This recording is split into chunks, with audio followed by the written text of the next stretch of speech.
Ladies and gentlemen, welcome to Movie Mortis Podcast, where movie madness lives. My name is Nick, and I need a haircut. I'm Drew. Everybody else, please introduce yourself. I'm Drew. I'm Tim. All right. I see Well, you all. welcome to our That's such second. that's such a weird way to start the podcast, Nick. Yeah, you need a haircut. Yeah, I actually do need a haircut, but trust me, the first episode I thought about saying I am full of Christmas desserts because I got back from Christmas break, and I have eaten a bunch of Christmas desserts. Oh boy. But hey, it grabs the audience attention. It's like your English teacher taught you. You need a good hook. Well, Yeah, my guys, fishing instructor welcome also said that too. But to be fair, All I have to right. make myself look smart and mention my English teacher. Anyways, All right. Well, anyways, with that, welcome to the Movie Mortis Podcast, everybody. Today we're going to be talking about fan films. oh We're yeah, going to be talking about three fan films today: Friday the 13th one, a Star Wars one, and a Portal one. mm-hmm, indeed. So, which So fan film shall we begin with? Shall we begin with the Friday the 13th one, the Portal one, or yeah, the Star Wars? let's do the Friday the 13th one since that's the longest. Oh yeah, definitely. We'll start. We'll start with the Friday the 13th one, otherwise known as Never Hike Alone. Indeed, you should never hike alone. That's And this true. movie shows why. And technically, if Never Hike Alone, it technically, since the movie's moral is Never Hike Alone, 127 Hours is also Never Hike Alone because that guy hikes alone. Next thing you know, he got his arm trapped. Yeah. Anyways, Never Hike Alone. This film was directed by Vincetti DiSanti, who I actually did a little googling. Also, I think he also played Jason, if I'm not wrong, in the film, not the series. You might have. Do you have the credits pulled up or something? I just pulled him up to fact check myself, and I'm right. He Okay. played Jason. The director also played Jason, which I think is also, which we'll get into the details later. What did everybody think of Never Hike Alone? I enjoyed it pretty thoroughly, honestly. I really liked how I was worried going into it because I was thinking, oh, this is just going to be more of Friday the 13th of the movies. Um, which I do like most of the Friday the 13th movies. I haven't seen all of them, but Um, as the two of you can tell, I'm wearing my Friday the 13th shirt. Nice, nice. Um, obviously, people listening to the audio version of this can't see it, but I am wearing the Friday the 13th shirt, so I do like the Friday the 13th movies. Oh yeah. And I was kind of worried going into it that it was going to be, just more of Friday the 13th, but I really liked how it incorporated a bit of found footage into the movie. It kind of made it feel distinctive and more of like a modern take on Jason. Oh yeah. And so it's really interesting because we haven't had an official Friday the 13th movie since 2009 when the Platinum Dunes remake came out. Mm.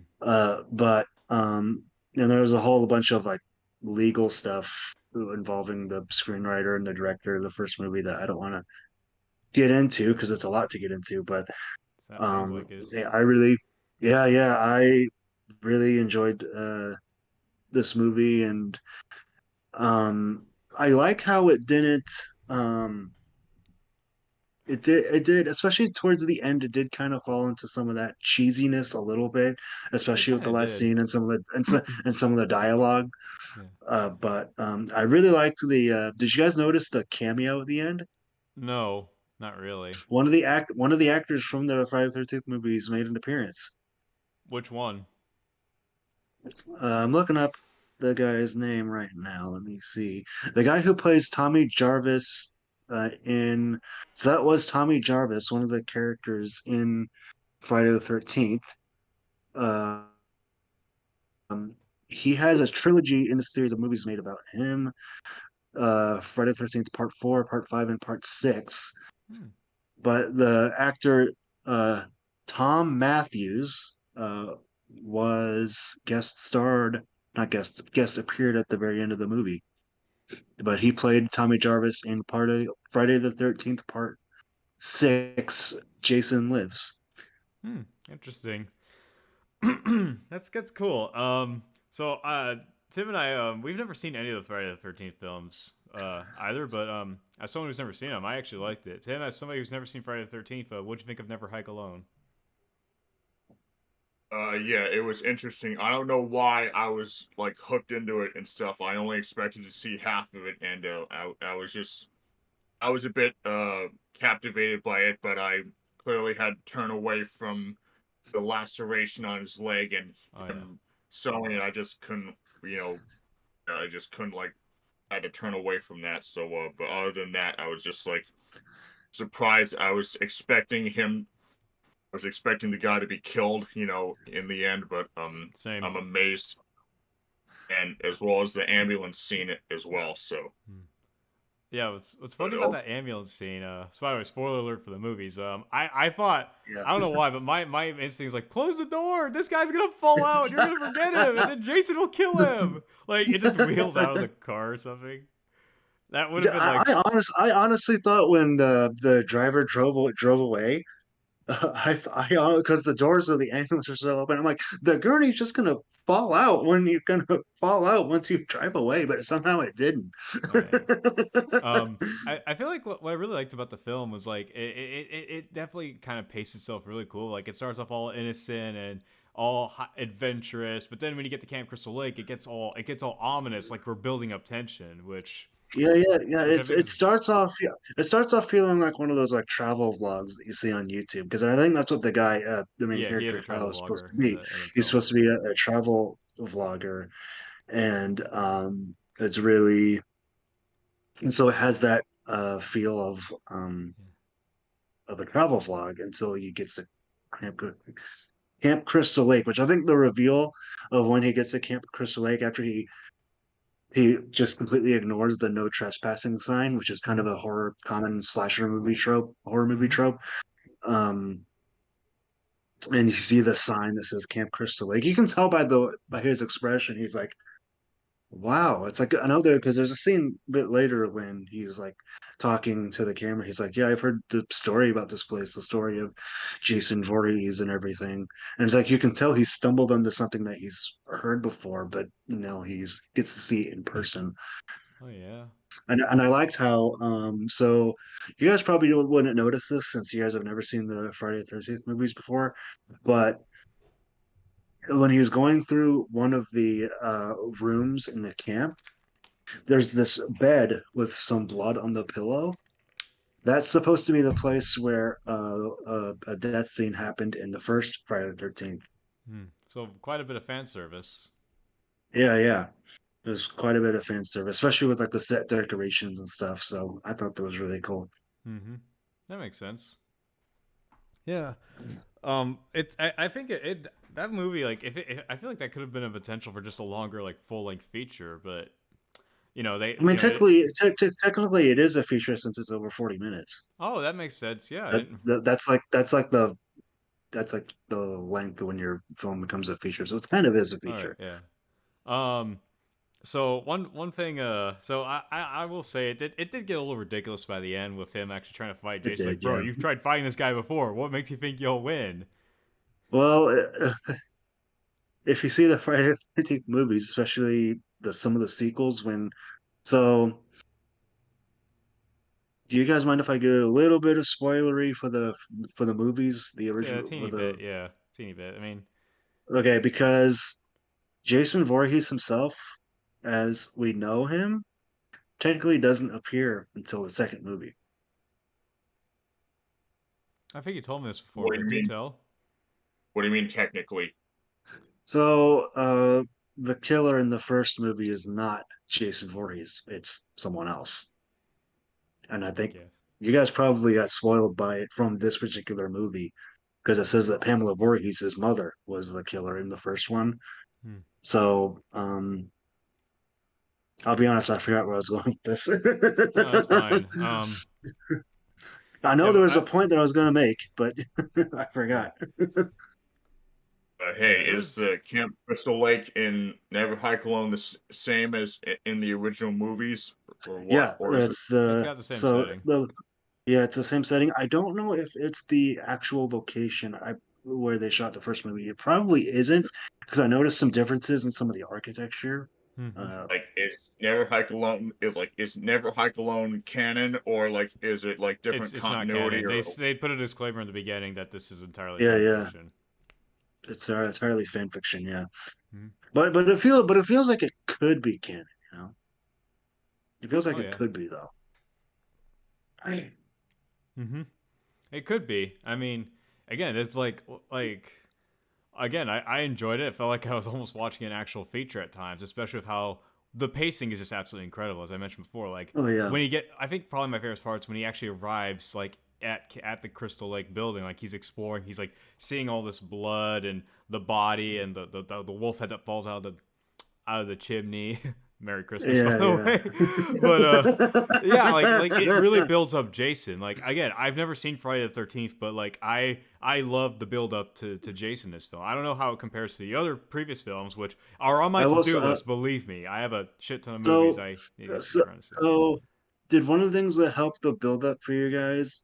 Did you guys notice the sound effect, the ki ma ma ma sound Yeah, effect? yeah, yeah. So yeah, so First, that's a sound effect from the movies that essentially signifies Jason is present. It's kind of his sound effect. I guess you can say it's kind of like the Imperial March of Friday the 13th in a way. yeah, Except it doesn't have like melody or anything. But it's just really a sound cue. oh And so yeah, I like that they it kind of included that. reminds yeah, it kind of reminds me of like the Texas Chainsaw Massacre soundtrack, where it's sort of just like scraping metal, like Yeah, yeah, yeah. yeah. The sound effects. I know Oh it's kind of yeah. hard to make with my mouth, but Oh no, it's fine. um But just I don't know if it's do we see it a lot in horror movies nowadays, or just like it's not really much of a soundtrack, but it's more just sound effects. sometimes, yeah. Depends on the Because movie. I'm just gonna because I know back when Amnesia: The Dark Descent was a big thing. I played the game, but when you got spotted by a monster, like not only were you being chased, but you heard like a little sound Yeah, effect, yeah. Yeah, yeah, which yeah. I not only yeah, I mean because I feel like that kind of stuff does create tension. Not I'm not saying you should like ear rape your audience Yeah, yeah. for like a thing, but I do believe that the uncanny can create sound effects, whether it be the breathing of or all the scraping metal in like Amnesia or freaking Texas Chainsaw Massacre, which I would love to do an episode on one day. Yeah, those kind of sound effects are very important for building up tension in a horror movie. And Yeah. so I think the ki mama ma sound effects is very effective Oh in yeah. doing that. Um, and so Yeah. Sound design is a very important aspect of oh yeah, film. So hey, yeah. Tim. Sorry, It's you first, funny. sure. The first time I ever heard the sound effect was the version that Ice Nine Kills did in the song "Thank God It's Friday," which is about Friday the 13th. Mm-hmm. And for the longest time, I thought it was Chi Chi Ha, but it's someone else, but it's something else. But First time I heard the sound effect was a little parody animation where they summarized all of Freddy versus Jason in 30 seconds, but they reanimated it with bunnies. But yeah, the whole the But creator. it's also too that sound effect is so unique to Jason. I mean, Oh it's yeah. like there's a reason that whenever you see a parody of Jason in something, that sound effect is usually there with it as well. That's so funny because every like serial killer like or slasher parody I've ever seen, like not only do they have the hockey mask, but they always have the chainsaw for some reason. I know that's like again, bro, I don't know, I'm dragging in Texas The Chainsaw Massacre again, but Simpsons. like That what? makes me think of the Simpsons in the Cape Fear episode when Bart is being hunted by Sideshow Bob. Oh yeah. And there's a scene so the Simpsons are living in witness protection on this boat, and Oh yeah. Homer bursts into Bart's room. And he's like, "Bart, you want to see my new chainsaw and hockey mask?" I think they also did it in like one Looney Tunes special where like Daffy and Porky escape from bugs into a movie that turns out was a horror movie where it's like a guy in a hockey mask and a chainsaw. And then there's Total Yeah, I mean, Drama Island where they. Sorry, you first. I mean that hockey mask is so like It is iconic. synonymous with not only with Jason Voorhees but with slasher movies in general. Oh It's like when yeah, you think of that hockey mask, it's you think of Jason. It's so yeah. distinct. And then there's Total Drama Island, which is they just went all in on the slasher where they had an episode where there was like a slasher killer haunting the island, and they had the hockey mask, a chainsaw, and the hook. So we're dragging Candyman into this now. I'm not making fun of it. I think that's actually kind of clever. You can think of it as either Candyman or I Know What You Did Last Summer, because the villain in that movie has a hook as well. Yeah.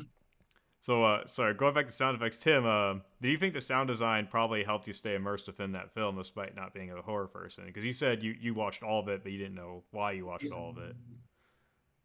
I suppose I don't know, maybe I was just like more invested in the story. If is this guy gonna get killed, or is he gonna finally escape, or what's gonna happen to him since he's is he really in good hands or not? So yeah. It's really funny with like when you mentioned that, because like how would you describe our main character? Was he like kind of douchey, uptight, or something, or would you say he was just like your average everyman? I would just say, well, he's pretty agile he's fairly agile. I mean, he was bold enough to take on Jason, and he seems like very he's obviously very experienced. So so I wouldn't say you'd have to be insanely athletic to take on Jason like that. So yeah. Well, it seems like he's an experienced hiker as well. Because he even says at the beginning of the movie when he's pulling up in his Jeep, and he's talking to the camera, he's like, "Yeah, this isn't a trail for beginning hikers." So it seems like he's pretty experienced hiker. So I'd imagine that probably explains why he's so athletic. Plus, the actor seems pretty athletic as well. Oh yeah. I wanted to say the reason why I mentioned I used the words douchey and uptight is because I see some horror movies where the characters just don't really care about themselves. They tease the other characters, but when the movie actually gets happening, whether it's a slasher villain or in the case of the 2000 that one horror movie, not the Disney film Frozen, the horror movie that's gear strapped, like they are suddenly vulnerable. They realize, oh shit, this is not a joking matter. We have to take this seriously. So I was wondering if you got that vibe from the character, like he starts off all laid back, carefree, and then once like the horror happens. Well, he doesn't seem douchey. He just seems kind of like he seems very a little bit naively optimistic, if that makes sense. Yeah, because he goes into the sea. I mean, he so willingly is willing to completely disregard a no trespassing sign to get into this camp. Oh yeah. That makes sense. Or just to find this lake or whatever. I mean, he doesn't know before he finds it. He doesn't know the camp is there, but he just wants to get to this lake for his travel vlog. I wonder if it scares off a lot of urban explorers, like just people I would going to imagine abandoned areas, and then like they realize, wait, what if there's like a killer in here or something? I mean, maybe. Yeah, I wonder. Yeah, sorry, I'm thinking of other things, but yeah. That's all I have to say about Never Hike Alone. I never watched any of the Friday the 13th films, but that film was incredible. It was tense. It was suspenseful.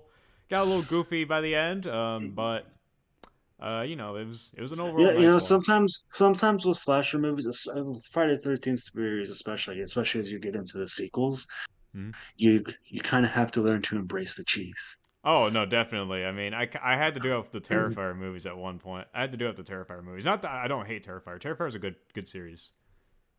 Yeah. Also, one last thing, I'd also like to say that I like that this movie didn't um, fall into the trap that a lot of the other Friday the 13th movies and a lot of other slasher movies do, and don't fall into the trap of the sleaze, if you know The that makes sleaze. sense. Elaborate. The gratuitous nudity, basically. You know what I'm Well, talking I about? mean, yeah. Oh yeah, You that's know true. what I'm talking about. I know what you're talking. I mean, Excuse me. I know what you're talking about, but like, I never really expected that from Never Hike Alone, to be honest. But yeah, Well, then I you've clearly never seen the freaking Friday the 13th movies, then, because obviously. there's a lot of shots of girls in bikinis and very revealing clothing, and so I like that this movie doesn't necessarily fall into that. I mean, there's that one point where the guy picks up the Playboy magazine, but that's about it. Yeah, yeah, yeah. That makes sense, I guess. Yeah.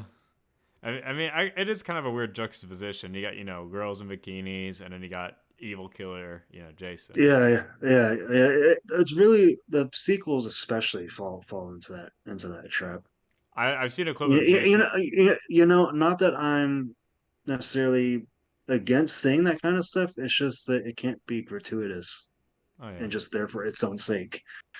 that makes sense. I saw a clip from Jason X where these like two, I don't know, like they might have been campers or not, but they're basically topless trying to seduce Jason. But Jason just puts them in a sleeping bag, traps them both in their sleeping bags, and just beats the hell I know out of what scene them. you're talking about. I know what scene you're talking about. I haven't That seen I get Jason it. X, Yeah. but yeah, I know it. I know what scene. I know exactly what scene you're talking about. Oh yeah. Oh yeah.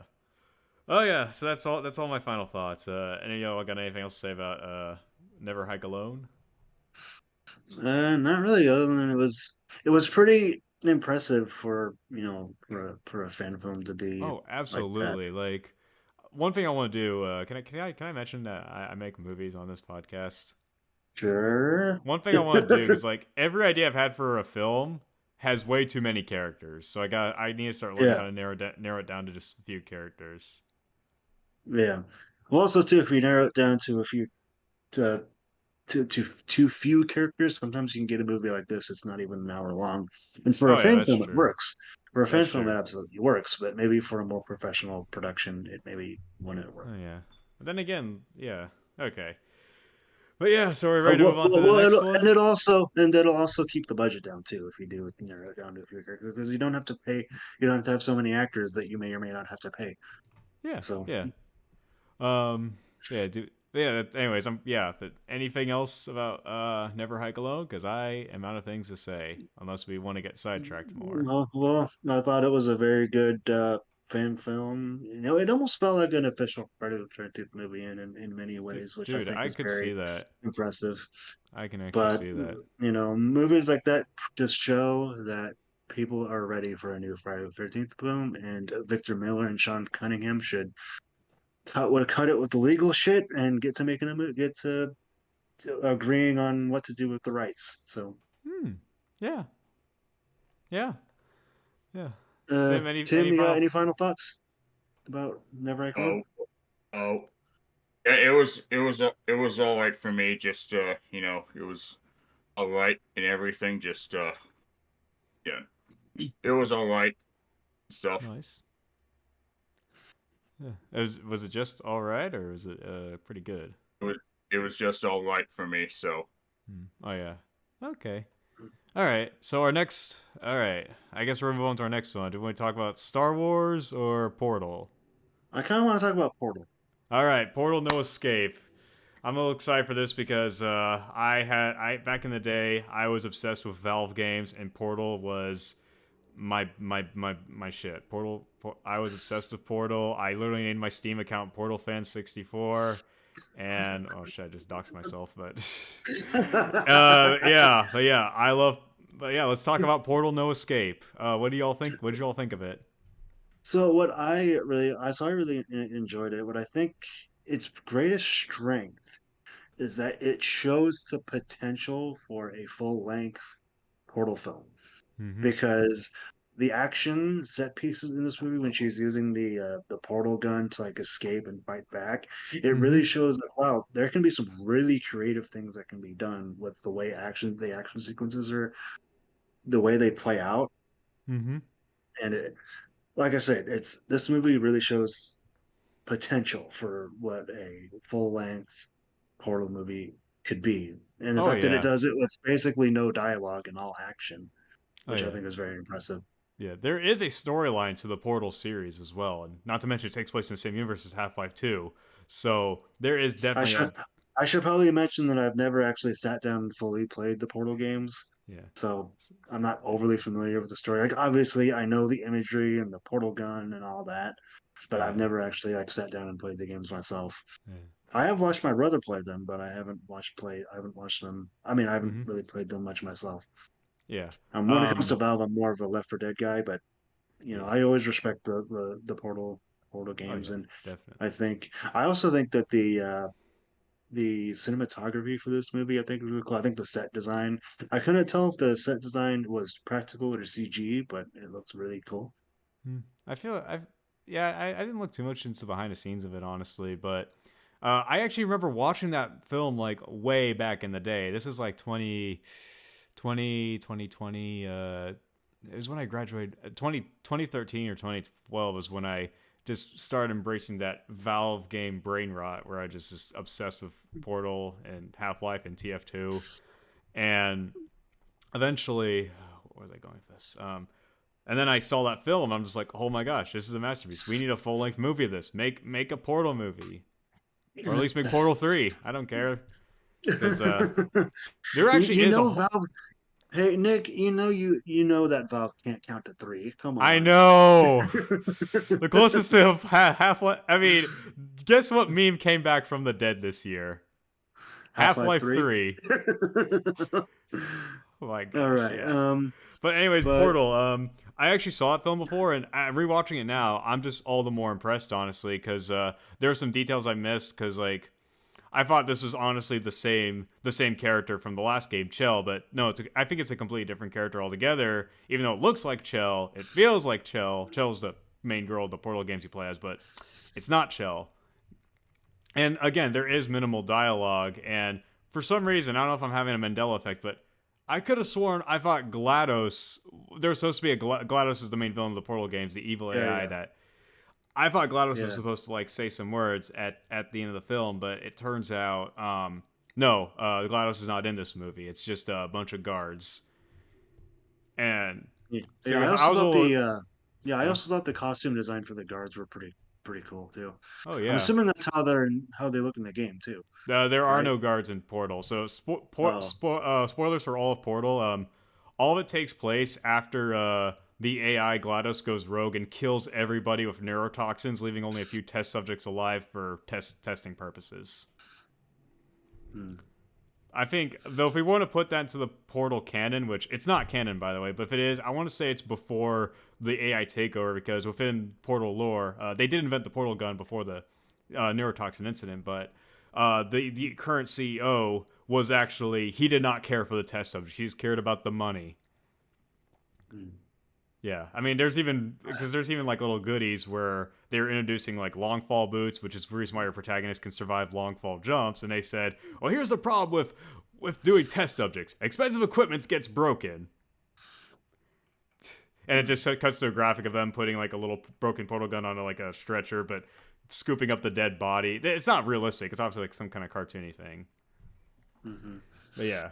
It's scooping up the body into an incinerator. So this could take place in when Cave Johnson was like the freaking like big bad, but even then, like, you know, they eventually, I think it was actually kind of cool how in the end, like, this is not really fancy to say, but they had like the little testing cubes. Although personally, it would have been cool if one of the cubes was the companion cube, which in the game that's like this cube with a heart on it. It's not even a living person or anything. But there have been theories saying that it's made of people, but it's not. But you know, that would have been kind of cool. But I'm not. That's just me. That's just me nitpicking. But I'm not totally against it. It's still an amazing film, and it just gives Aperture Laboratories this ever more dark presence that the game it's Aperture Laboratories by default already has a dark presence, but the No Escape just made it all the more darker.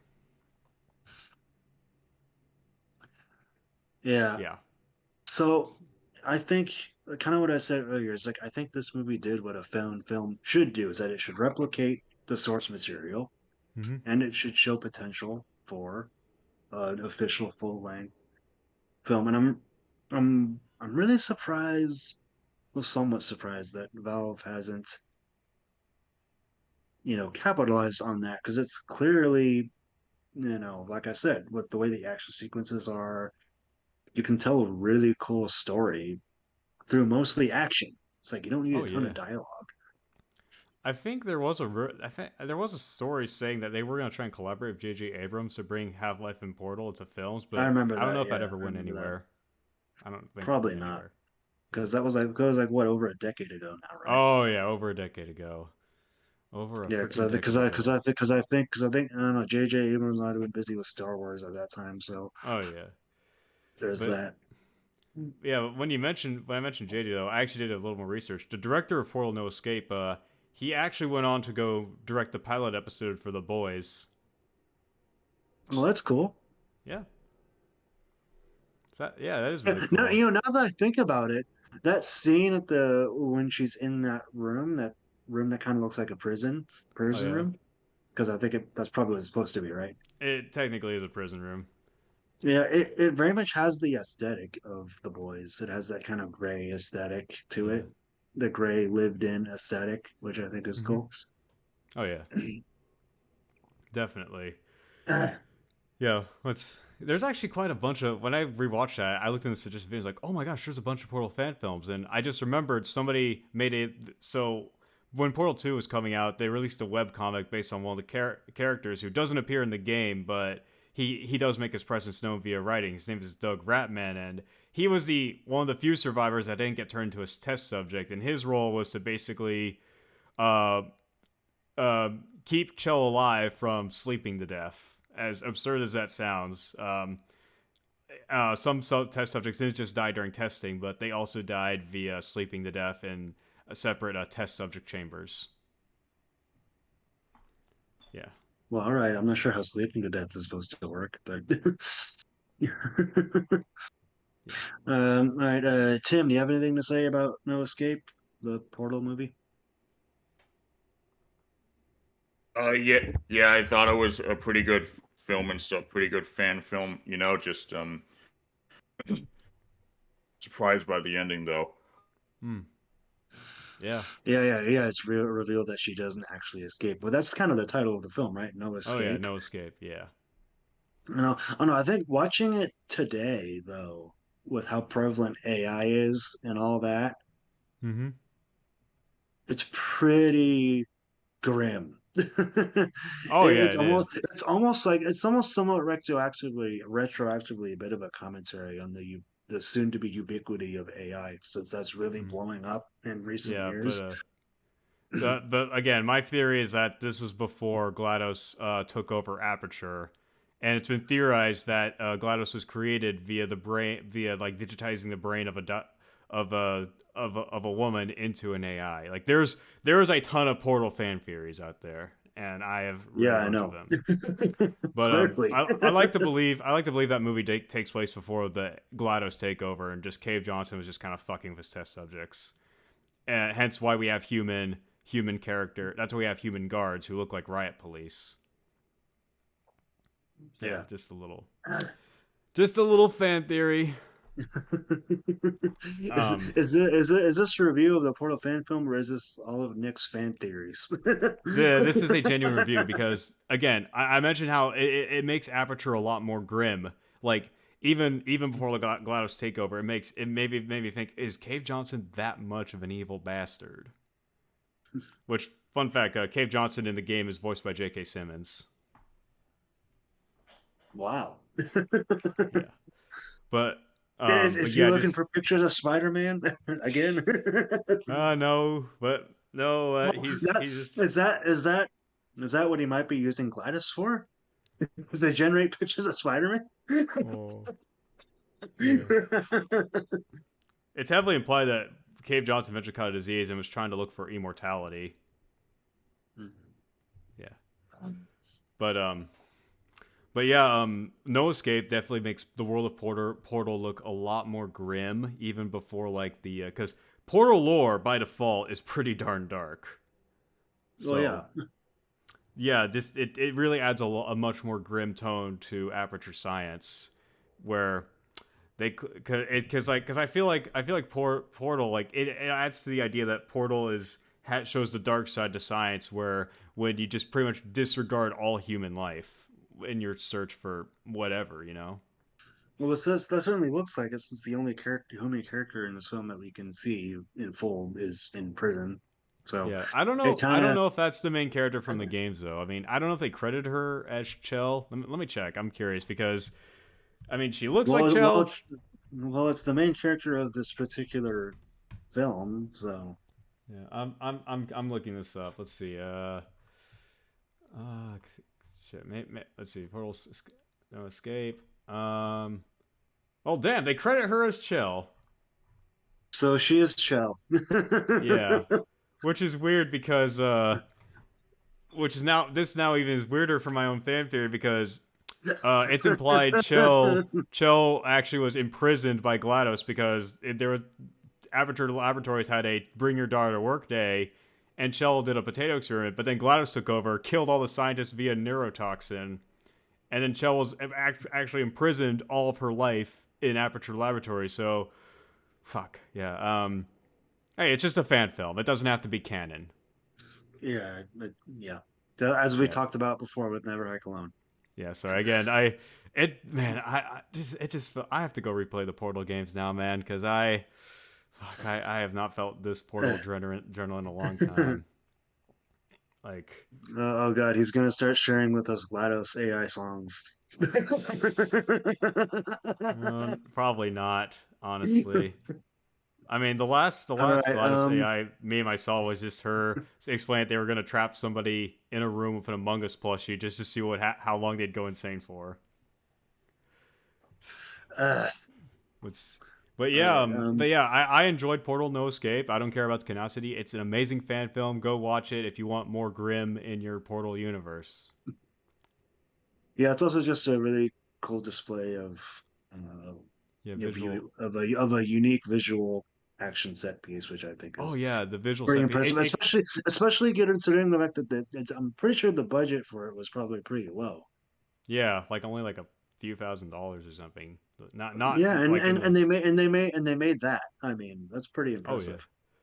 Definitely, yeah. Like again, that's what this film is about. It's about potential. Like imagine if they gave them a bigger budget and everything, like they can make something truly amazing and unique. Yeah. Imagine how many more fight scenes we could have gotten with the portal gun. Oh yeah, exactly. It's like how she uses the portal gun to move around and fight enemies. To move around. I like that one. I like that one part where she shoots the wall and then comes through the wall to surprise the guard. Oh yeah, like that was really awesome. Yeah, Tim, have you played any of the Portal games or? Tim. I only played Portal 2 for a couple minutes, and that was it. So, dude, you should have beaten the rest of the game. But enough about games. You have anything to say on Portal? No Escape. Yeah, it was cool. It was cool. Nothing else to add? No, not really. I know it's like I don't have much to add either. So yeah, I kind of wonder if it's possible. I kind of want, because I know like a lot of YouTubers, not just filmmakers, but like a lot of people are doing like the portal effects, where like they make their own little portal effects with their own like man-made portal gun or whatever. So I'm wondering if there's like a YouTube tutorial for that, or just people are just figuring out how to utilize making their own like portal effects.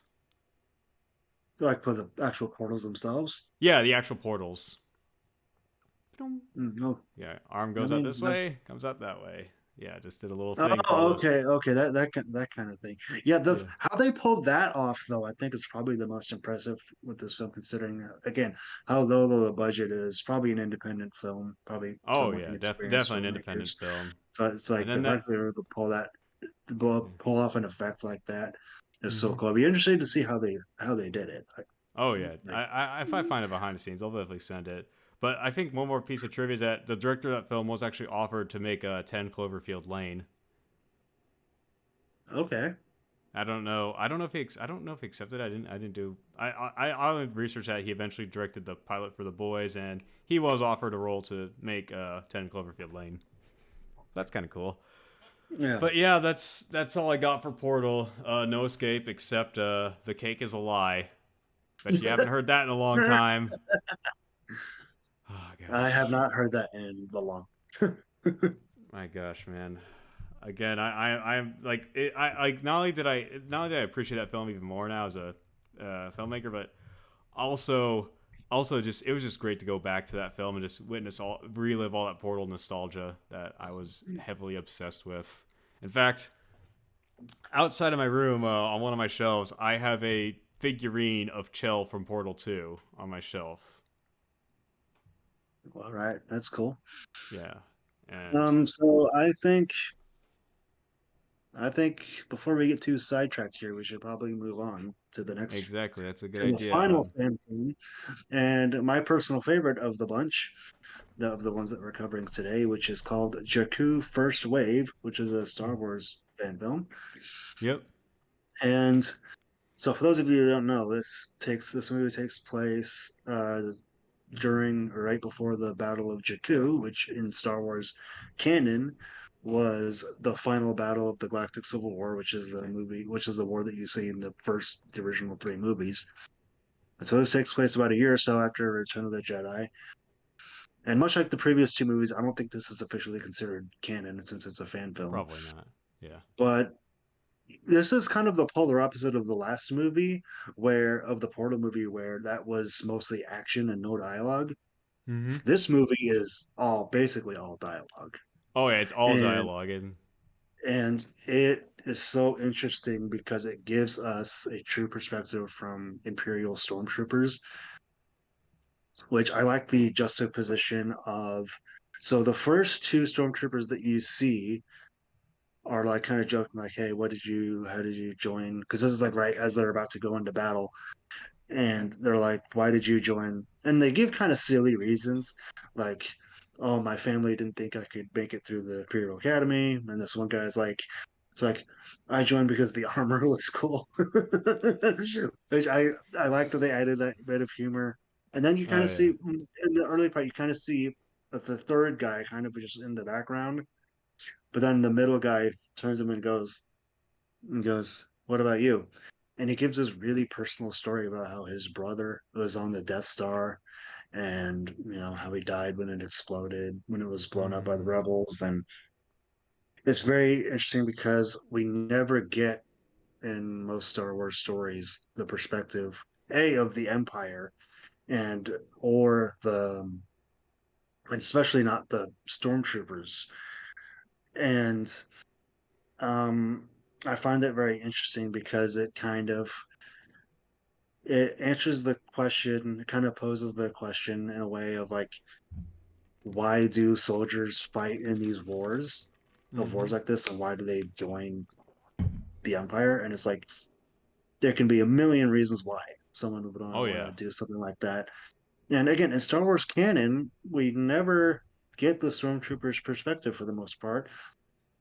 Even in fucking Battlefront 2, when they said that they were going to give us the Imperial's perspective, and then they fucking defected less than halfway through the goddamn game. Spoiler Uh, alert for that game, by the way. which one? Um, The first Battlefront 2 or the new no, Battlefront 2? the most recent Battlefront 2, the one Oh, from okay. I just wanted to 2017. clarify because I think I know in the old Battlefront 2 there was like the 501st Journal. Yeah, yeah, yeah, yeah. There was that. That's not necessarily the same though, because the story in that game was all just narration from a clone trooper turned stormtrooper, right? As they transitioned from the Republic to the Empire. Hmm. But and you don't really get into the reasons why that guy joined, because that guy was a clone. He didn't join. He was a He was born clone in it. that was born in it. Kind of like the First Order stormtroopers in the newer movies. Oh yeah. Um, but for this, it's like these guys joined the Empire. They weren't they joined the Imperial military. They weren't born into it. They willingly joined into it, and especially since it's the villain faction, right? Which Mm-hmm. I think makes it more interesting because yes, we know why the rebels and why the rebel soldiers are into it. It's pretty self-explanatory, but you don't get that too often with the Imperial stormtroopers, which I think is very interesting. And the acting, I think too, I think really sells it because they do a Oh really good yeah. job. I think it's actually kind of cool how we got more of like a somber, slow side story to Star Wars. Not something like if it has more like a excuse me, sorry, that was my lunch. I um like we definitely have a more somber story where we see the side of the Empire who is just it's like why are we fighting and is this war gonna was worth it on.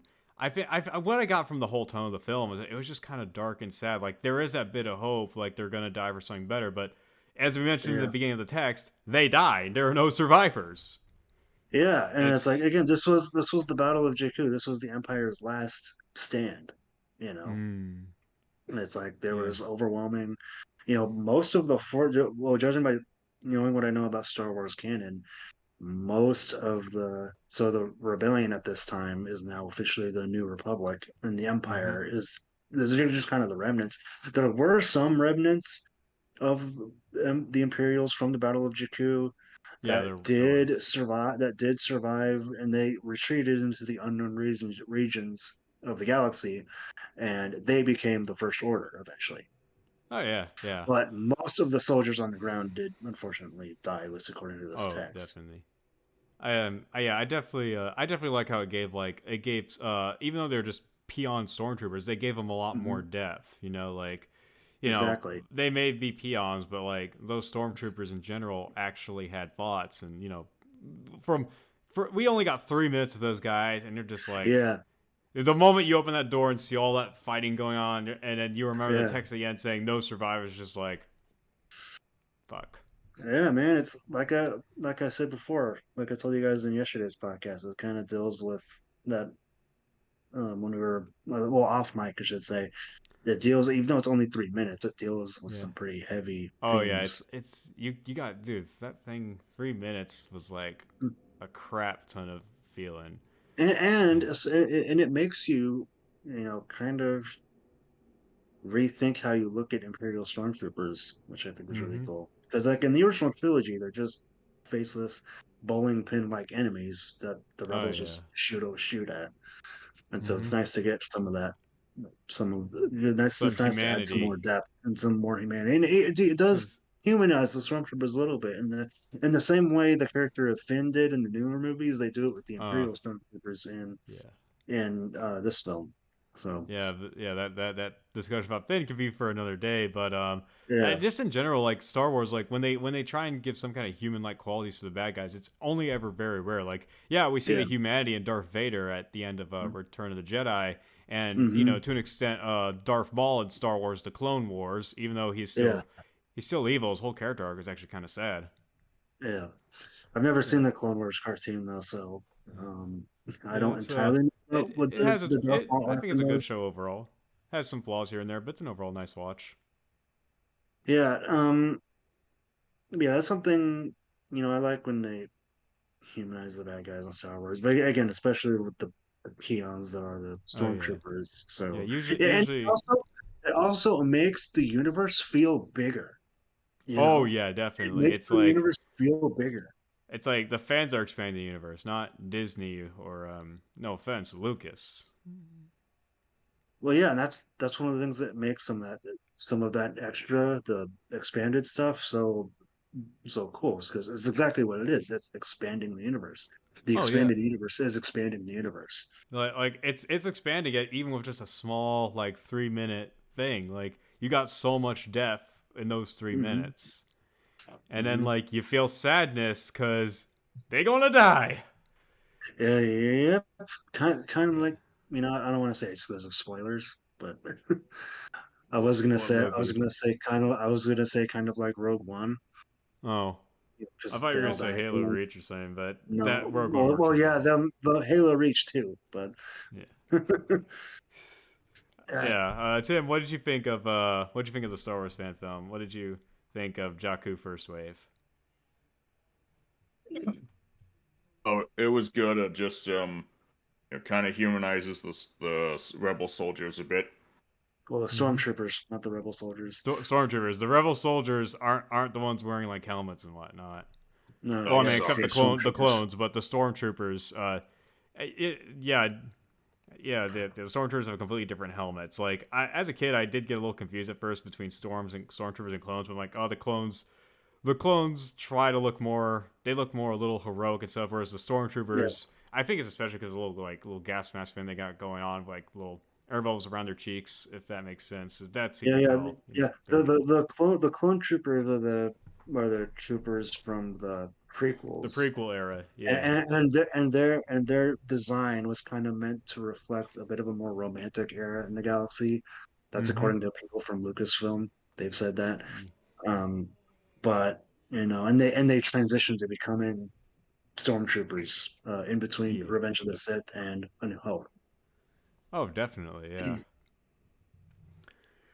Definitely. You got any other thoughts? Oh, I actually so this is gonna be just a minor thing. So I'm kind of using Uh-huh. my observant eye, but I actually kind of liked how for such like a micro budget fan film, and it was only Mhm. 3 minutes too, but they, Yeah. like I said, not only they get so much out of story, but just the set really. Like I don't know Oh, where I the don't know how set's they built great. that set. Like like they also had to use a bunch of close-ups just to like maybe Yeah, hide yeah. any kind of flaws that that this was like, oh, this is actually the back closet of a janitor room or something. I don't know what Yeah, it was, but and I really like how right before they go into battle, the lights turn off, and you see like this red and the alarm sounds. You know, ooh, it really hits mm, because you're like, okay, it's go time. We're going to go into battle. We're going to fight to the last man for a oh cause that yeah, they believe in. You know, and that's what I like about them humanizing the stormtroopers is because oh these yeah, people, like, they actually believe in the empire. Like, they think that hmm the imperial way is the best way for the yeah, galaxy, which I think yeah. is a very, again, it's humanizing them, makes you understand them to a degree. Oh yeah, definitely. Yeah, it's not like humanizing, but again, going back to the set, but like there's definitely like a lot of over the shoulder shots and like close up Yeah, shots, but I think that works to the advantage because it makes you feel like you're kind of being crowded in like a little like like yeah, little van or like not a van but a you're carrier in ship. that. You're actually You there feel with the like characters. yeah, you feel like you're actually with the characters, and you feel bad for them because Yeah, you feel bad for them, and right as they're that gonna final die. scene, you actually see a full shot of that room. The door opens, you see the battle. You're going out into Mhm. a battle you're not gonna fucking win, but you're going into Yeah, these battle with these guys you've only known for 3 minutes, and you're just like, I hope you guys survive. Oh wait, I forgot. I just read that text at the beginning. yeah, It's like it's kind of weird. It's kind of strange. Like it's nice to see some colorful light and such like a dark metallic room, but then don't go into the light. Don't go into the yeah, light. You're gonna die. yeah. Again, maybe I I'm should just doing probably, the sorry. I should You probably first. mention that within Star Wars canon, that area of Jakku, where that battle happened, years later, the part that you see in the Force Awakens, I believe it's Uh-huh. called the Graveyard of Giants or something like that, because it basically Mm. is one big Imperial graveyard. Mm. Oh yeah, Which that's this true. is Yeah, what because like in the that's Force why. Awakens, they were flying the Millennium Falcon and all that like shipwreck and stuff. Well, yeah, I'm more talking about that Star Destroyer that you see, that Oh, down Star Destroyer Right, yeah, that you see Ray passing by. yeah. But yeah, again, maybe that was just me doing the English teacher thing, going like, oh, the blue drapes are for depression. No, they're just blue. That's that. I'm also just trying to drag this out for at least an hour. So, we got 52 minutes. We literally been Yeah, recording for 52 minutes. So yeah, I'm just trying to, I'm just, maybe it's a stretch, maybe it's a reach, but that's just me analyzing things. yeah. Well, unless you want to get into a whole big discussion about Star Wars canon, I really don't have much else to add. Dude, I literally just info dumped freaking Portal lore onto you, man. Well, So at this point, trust me, I can info dump Star Wars canon on you guys if you want me to, but we'll be here forever. So, oh my gosh, yeah. I mean, then again, Star Wars is a bigger universe than Portal, but then oh then yeah, that of course is also the rabbit hole to how I got into Half-Life 2, the Half-Life yeah, series, and then I played Half-Life 2. I'm like, oh my gosh, video games are art. yeah. Yeah, Um, but you yeah. I got. don't really have much else to add. So, Yeah, I got no. I think I just realized the poster. Like, I'm looking at the chat right now. The poster, mhm. like, you can see like there's like two shots on the stormtrooper's helmet. So I'm wondering, Yeah, are we looking at a dead stormtrooper? I don't know, maybe. Yeah. Because as the title suggests, these guys were the first wave of troopers that went into Jakku. Hmm. Although, didn't we see troopers walk on the ground when like the door opened and stuff? I don't know. Because there was He, like it's there was segments I replayed just so I can like see just to see something like, oh yeah, the text said no one survives. yeah, Yeah. And then I had to rehear some of the stories just so I can get everything in here. So I'm wondering yeah. at the end, Oh did yeah. they? Also knowing that guy's brother was on the Death Star, it kind of recontextualizes the original trilogy in a way, Mm, damn. in a similar way that the original Battlefront 2 campaign did. Ooh, dang. Yeah, that You, makes a lot of sense. Yep. I don't. Okay, that's all the stuff I got for Jakku. I went over unnecessary analyzation of the background. I literally just looked at the poster. I'm like, hang on a second, and So yeah, rest in peace, all those stormtroopers that died in the first wave of Jakku. The cake is a lie, and never hike alone. All right. That's all I got for all those films. Yeah. Anyone else got any closing thoughts? Um. Or do we want to try and drag this out for 5 more minutes so we can hit an Uh, hour? I don't think we should drag this out too much longer. That's a good idea. All right, Tim, you got any final thoughts? No, I was just. It was nice to enjoy some of those films, but next time, like I'd prefer something that's not scary or gory and stuff. So, yeah, just so not too much with gore. Again, I'm not a gore kind of person, so I just had that one problem with the Jason Voorhees film. So, yeah. Yeah. Yeah, I can understand why, but I did think it was kind of impressive how, like, when the guy hit Jason with the axe, he saw like the little goo come out of the mask. Yeah, I know yeah, I'm not pretty sure it's supposed to be blood, cool. but I couldn't tell if I was supposed to be disturbed or not because it I'll looked be kind honest, of goofy. it looked really black, like the blood was not pumping. Looks really thick for blood, and it's like Jason's not even human. So it looks like one of those, it looks like gray slime from the Kids' Choice Awards. Well, without getting too into it, Jason is supernatural to a degree. So That makes sense. he's not entirely human. All right, that makes sense. Oh, okay, that's the last thing I want to add. I finito. I'm done with that. Do we want to end the episode here? Yeah, Alrighty. pretty much. Don't have much else to add. Okay. See you next time, everybody. Thank you all for watching. I've been Nick. Everyone This is else Drew. say. yeah, thanks, guys.